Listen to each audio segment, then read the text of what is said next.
तीर्थों का प्राण, भारतीय जनजीवन की आत्मा गंगा।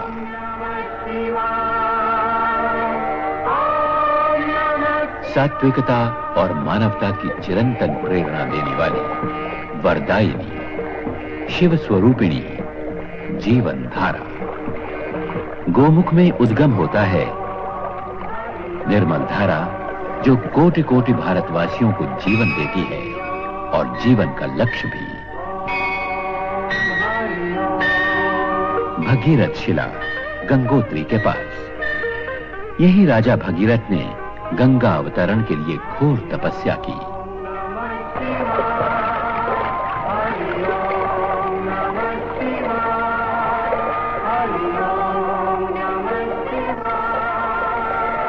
त्रिशूलधारी शिवशंकर मानो गंगा को आशीष दे रहे हों, तुम्हारी यात्रा सफल हो, सुफल हो। कुछ दूर चलकर गंगा अभिषेक करती है शिवलिंग को और कल्याणी बनकर आगे बढ़ती है। प्रयाग में त्रिवेणी संगम पर भगिनी यमुना और अदृश्य सरस्वती से मिलन।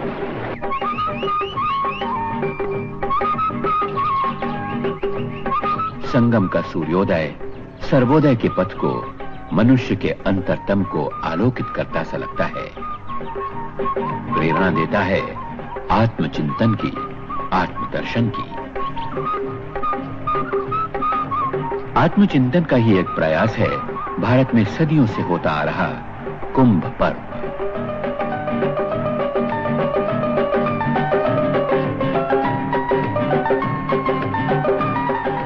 कथा है कि देवों और असुरों ने मिलकर समुद्र मंथन किया।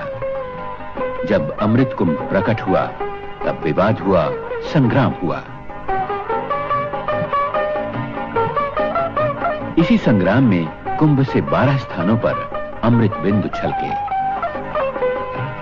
इनमें 4 स्थान भारत में हैं: प्रयाग, हरिद्वार, नासिक तथा उज्जैन। समुद्र मंथन है रूपक आत्म मंथन का। इसी उद्देश्य से प्रयाग तथा हरिद्वार में हर 12 वर्ष बाद कुंभ और अर्धकुंभ संपन्न होते हैं। नासिक तथा उज्जैन में सिंहस्थ का आयोजन होता है। कुंभ में 3 करोड़ से भी अधिक यात्रियों के आने का अनुमान था। कुछ यात्री किसी एक पर्व में स्नान करके लौट जाते हैं, कुछ संपूर्ण माघ का महीना यहीं वास करते हैं। इन्हें कल्पवासी कहते हैं। गत कुंभ में 500 एकड़ ज्यादा भूमि पर कुंभ नगर का निर्माण किया गया। कल्पवासियों के लिए बड़े बड़े शिविर बनाए गए तथा इन्हें नील गगन तले कड़ाके की ठंड में रात न बितानी पड़े। मकर संक्रांति का पर्व आया 14 जनवरी।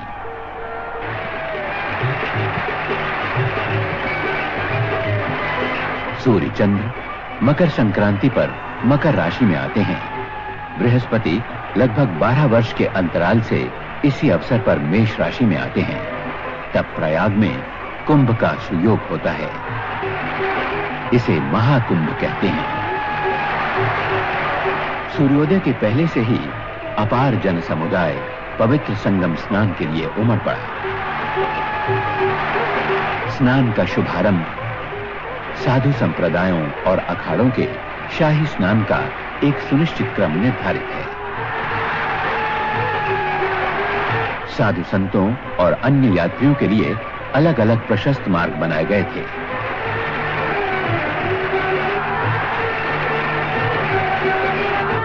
सर्वत्र घाट बनाए गए थे। पानी में बल्लियों के घेरे, ताकि लोग गहरे पानी में न जाएं।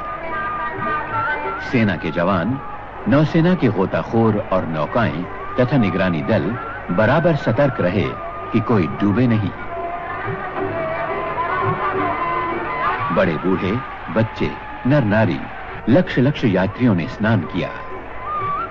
बर्फ जैसी शीतल धारा, लेकिन न झिझक थी, न भय था, न सिहरन। मकर संक्रांति के पर्व में लगभग 40 लाख यात्रियों के आने का अनुमान सही रहा।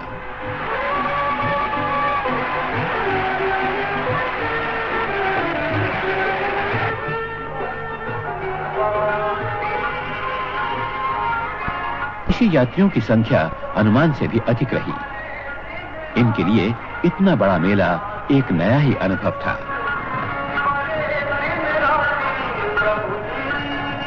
भारत की भावनात्मक एकता का प्रतीक, भारतीय जनजीवन, चिंतन, दर्शन और संस्कृति का पुंजीभूत कुंभ।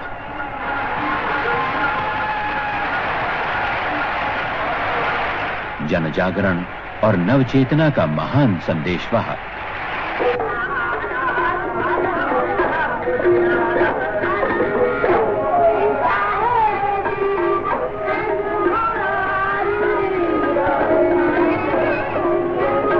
सभी मठों के शंकराचार्य, दशनामी सन्यासी अथवा नागा सन्यासी, वैरागी और उदासीन सभी संप्रदायों के साधु कुंभ में सम्मिलित हुए। शिक्षा दे रहा है कि देव तो हमारी नदी कथा हो जाएगी,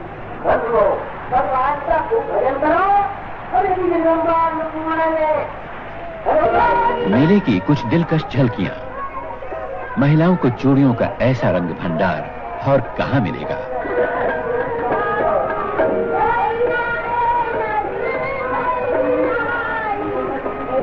कहां मिलेगा ऐसा अवसर सूरदास को प्रभु के गुणगान का।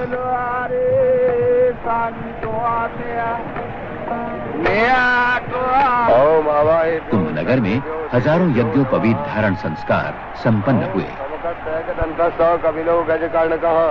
मन में ये भावना कि संगम जैसा स्नान और कुंभ जैसा पर्व शुभ संस्कार के लिए इससे शुभ योग और कौन सा होगा।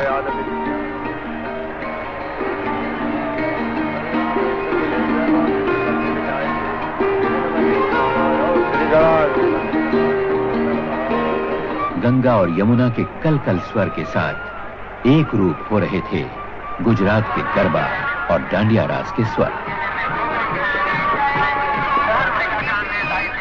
संगम पर सभी प्रदेशों का भक्ति संगम हुआ सा लगता था। भारतवासियों की शताब्दी की कसौटी पर परखी हुई अचल आस्था और अटूट श्रद्धा का साक्षात्कार। दूसरा स्नान, पर्व पौष पूर्णिमा 21 जनवरी।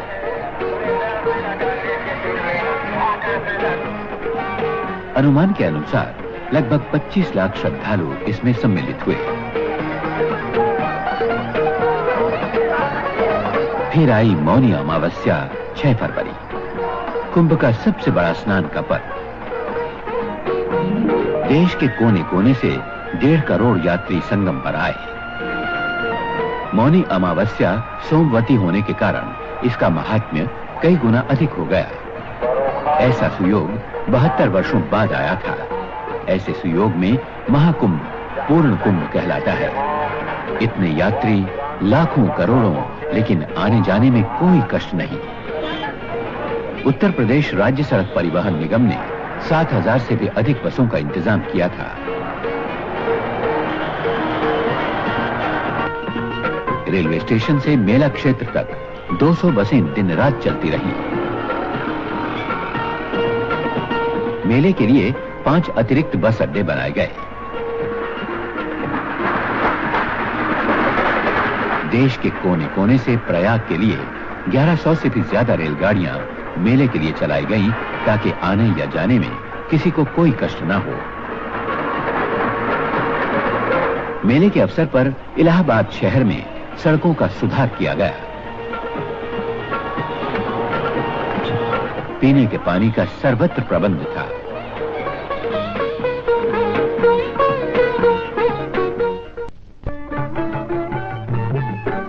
राशन की दुकानें हर सेक्टर में खोली गईं। तुरंत राशन कार्ड देने का इंतजाम किया गया। कल्पवासियों को कार्ड दिए गए। 1-2 दिन के लिए आने वालों को बगैर राशन कार्ड आवश्यक वस्तुएं मिल सकती थी। निगरानी रखी गई कि सभी वस्तुएं उचित भाव पर मिले।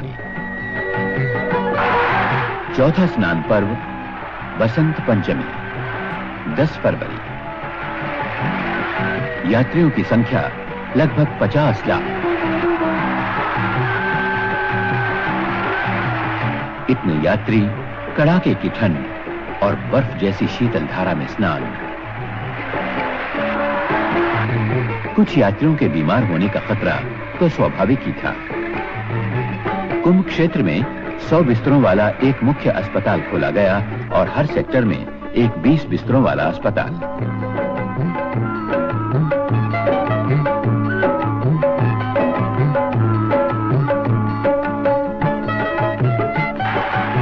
कुंभ नगरी का दृश्य अलौकिक सा लगता था।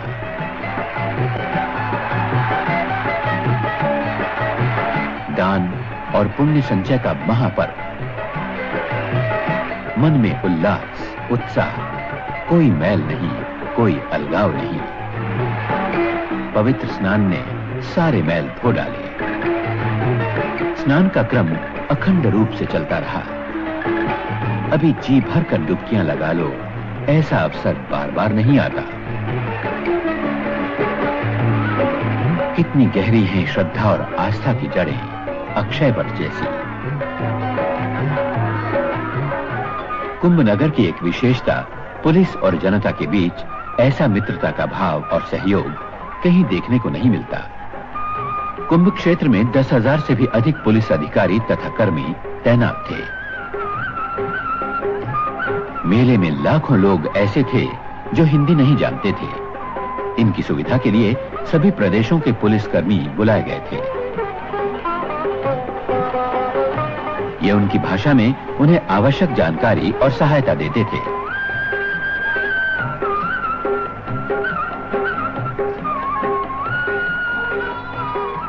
कुंभ नगर का एक खास आकर्षण सूचना एवं जनसंपर्क विभाग की प्रदर्शनी।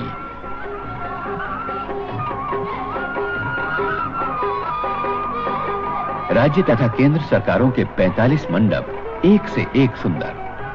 यात्रियों ने प्रदर्शनी को बड़े चाव से देखा। देव दर्शन के साथ देश दर्शन।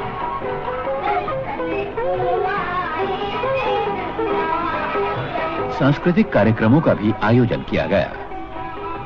विशाल मंच, 5,000 दर्शकों के बैठने का प्रबंध।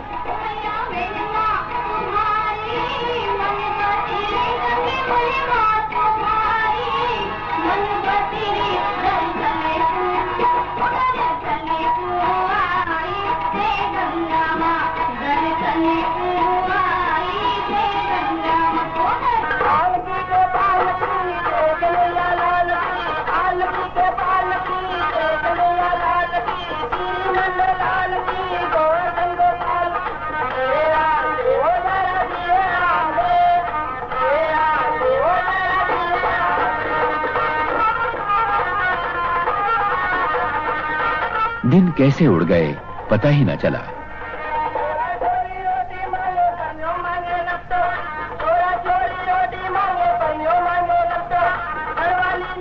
बीस जनवरी आई, माघी पौर्णिमा।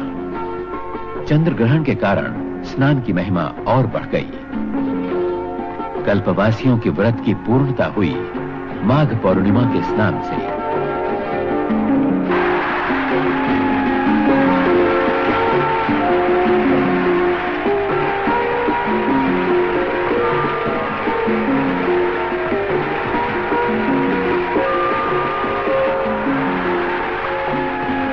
पूजा पाठ, मंत्र जाप आदि में यात्री लीन थे।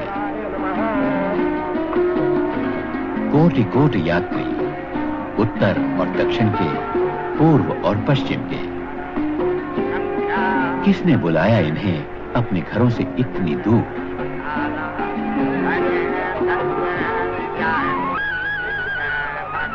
ये बुलावा आता है अंदर, अंतर से, शताब्दियों के संस्कारों और विश्वास से, पाताल से भी गहरी और गगन से भी ऊंची आस्था के मान सरोवर से। इसे केवल रूढ़ी कहकर तुच्छ नहीं माना जा सकता। ये जीवनी शक्ति है, भारतीय आत्मा की अमूल्य उपलब्धि। साधु संतों के शिविरों में होम हवन आदि का क्रम निरंतर चलता रहा।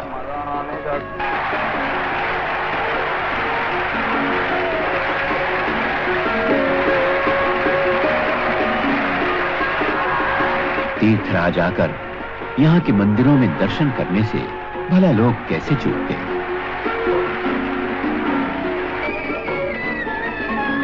प्रसिद्ध हनुमान मंदिर, पातालपुरी, शंकर विमान मंडपम आदि सभी मंदिरों में दर्शनार्थियों ने मनोभाव पूर्वक दर्शन किए।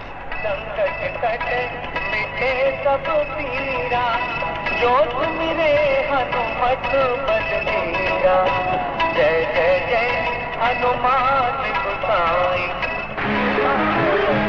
मेला क्षेत्र में संपूर्ण भारत एकात्म रूप में विहार करता सा लगता था।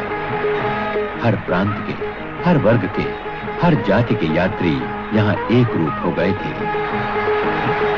अनेकता में एकता, विविधता में एक सूत्रता का यहाँ साक्षात्कार होता था। कुंभ का अंतिम पर्व महाशिवरात्रि 6 मार्च